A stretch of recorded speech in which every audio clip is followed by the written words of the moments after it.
அனைவருக்கும் வணக்கம். நான் நந்தினி. காசா மீது இஸ்ரேல் தாக்குதல் நடத்தி வரும் நிலையில் ஹிஸ்புல்லா அமைப்பு இஸ்ரேல் மீது கத்யூஷா ராக்கெட்டுகளை வீசி தாக்குதல் நடத்தி இருக்கிறதா தகவல்கள் வெளியாகி உள்ளதா.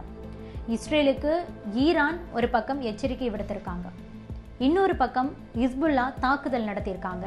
அது பற்றி தான் நம்ம இப்போ விரிவாக பார்க்க போகிறோம்.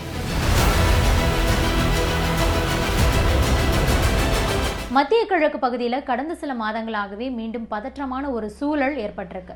கடந்த அக்டோபர் மாதம் இஸ்ரேல் மீது ஹமாஸ் தாக்குதல் நடத்திய நிலையில் அதற்கு இஸ்ரேல் கடுமையான பதிலடி கொடுத்துக்கிட்டு இருக்காங்க. இதனால் அங்கு முழுக்க பதற்றமான சூழல் தான் நிலவிக்கிட்டு இருக்கு.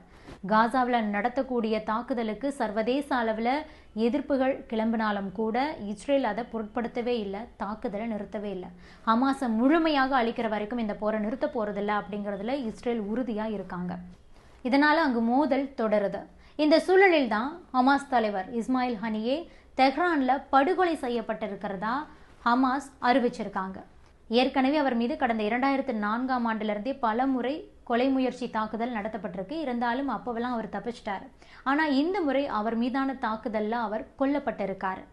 ஈரான் நாட்டோட புதிய அதிபர் பதவியேற்க உள்ள நிலையில் அதில் கலந்து கொள்வதற்காக இஸ்மாயில் ஈரானோட தலைநகர் தெஹ்ரானுக்கு போயிருந்தார்.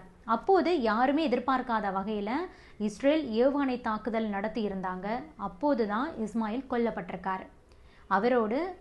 அவருடைய பாதுகாவலர்கள் 2 பேரும் உயிரிழந்து போயிருக்காங்க. இதை ஹமாஸ் உறுதி பண்ணியிருக்கு. இஸ்ரேலோட இந்த தாக்குதல் போரை அடுத்த கட்டத்துக்கு எடுத்துட்டு போகும் அப்படின்னு சொல்றாங்க வல்லுநர்கள். இன்னொரு பக்கம் இந்த படுகொலைக்கு நாங்கள் பழி வாங்கியே தீர்வோம் அப்படின்னுட்டு ஈரான் தெரிவிச்சிருக்காங்க. ஈரானோட தலைவர் அயதுல்லா அலி கமேனி என்ன சொல்லியிருக்காருன்னா, இஸ்மாயில் ஹனியே எங்களுடைய விருந்தாளி.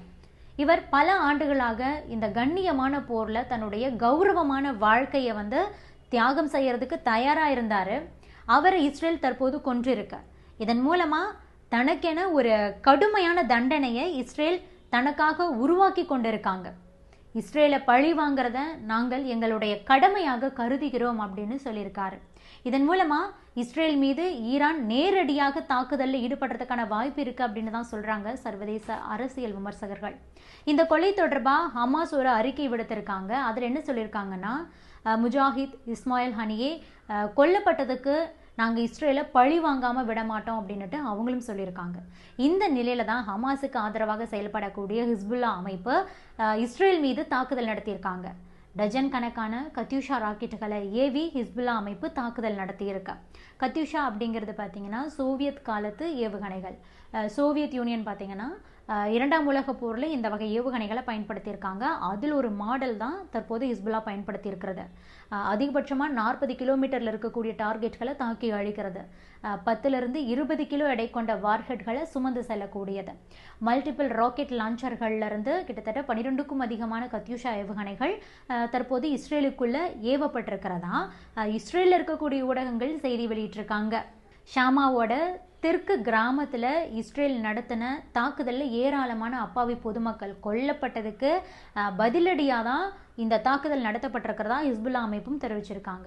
இன்னையிலிருந்து இஸ்ரேல் மீதான தாக்குதல் மீண்டும் தொடங்கிவிட்டது அப்படின்னுட்டும் ஹிஸ்புல்லா அமைப்பு சொல்லியிருக்கு. ஹிஸ்புல்லா தலைவர் ஹசன் நஸ்ரல்லா என்ன சொல்லியிருக்காரு அப்படின்னா, புதிய காலகட்டத்திற்குள் தற்போது நாங்கள் நுழைந்திருக்கிறோம். இஸ்மாயில் ஹனியை கொல்லப்பட்டதற்கு ஈரான் அமைதியாக இருக்குது அப்படின்னு நீங்கள் நினைக்கிறீங்களா அப்படின்னுட்டு இஸ்ரேலுக்கு கேள்வி எழுப்பியிருக்கிற அவர் கொஞ்சம் சிரித்து கொள்ளுங்கள், இன்னும் நிறைய அழ வேண்டி இருக்கு அப்படின்னு சொல்லி எச்சரிக்கை விடுத்திருக்காரு. இதற்கிடையில தான் ஹமாஸ் தலைவர் கொல்லப்பட்டதோடைய பின்னணியில் அமெரிக்கா இருக்கு அப்படின்னு சொல்லிட்டு ஈரான் சொல்லியிருக்காங்க. அதற்கு அமெரிக்கா மறுப்பு தெரிவிச்சிருக்காங்க. இவ்வளவு பெரிய தாக்குதலை அமெரிக்காவுக்கு தெரியாமல் அல்லது அமெரிக்காவோட ஒப்புதல் இல்லாமல் கண்டிப்பாக இஸ்ரேலால் நடத்தி இருக்கவே முடியாது அப்படிங்கிறது தான் ஈரானோட முக்கியமான குற்றச்சாட்டே. ஆனால் இந்த விவகாரம் பற்றி அமெரிக்காவோட வெளியுறவுத்துறை செயலர் ஆண்டனி பிளிங்கன் விளக்கம் கொடுத்திருக்காரு. இது தொடர்பாக அவர் என்ன சொல்றாருன்னா, இது பற்றி எங்களுக்கு முன்கூட்டியே தெரியாது, இதற்கும் அமெரிக்காவுக்கும் எந்த ஒரு தொடர்பும் கிடையாது. இதன் மூலமா உலகத்துக்கு அவங்க என்ன சொல்ல வர்றாங்கிறது எங்களுக்கு தெரியல. ஆனா போர் நிறுத்தம் கட்டாயம் தேவைப்படுது, அதனோட முக்கியத்துவத்தை நாங்க உங்களுக்கு சொல்ல முடியும் அப்படின்னு சொல்லி முடிச்சிருக்காரு ஆண்டனி பிளிங்கன். அமெரிக்காவோட இந்த விளக்கத்தை ஈரான் முற்றிலுமாகவே மறுத்துட்டாங்க. இஸ்ரேலுக்கு எதிராக ஈரான் தற்போது என்ன செய்ய போகிறாங்க அப்படிங்கிற ஒரு கேள்வி தான் தற்போது அனைவருக்குமே எழுந்திருக்கு. இந்த நிலையில தான் ஹிஸ்புல்லா தற்போது இஸ்ரேல் மீது ஃப்ரெஷ்ஷான தாக்குதலை நடத்தியிருக்காங்க. இது பற்றி நீங்கள் என்ன நினைக்கிறீங்க? உங்களுடைய கருத்துக்களையும் பதிவு பண்ணுங்கள்.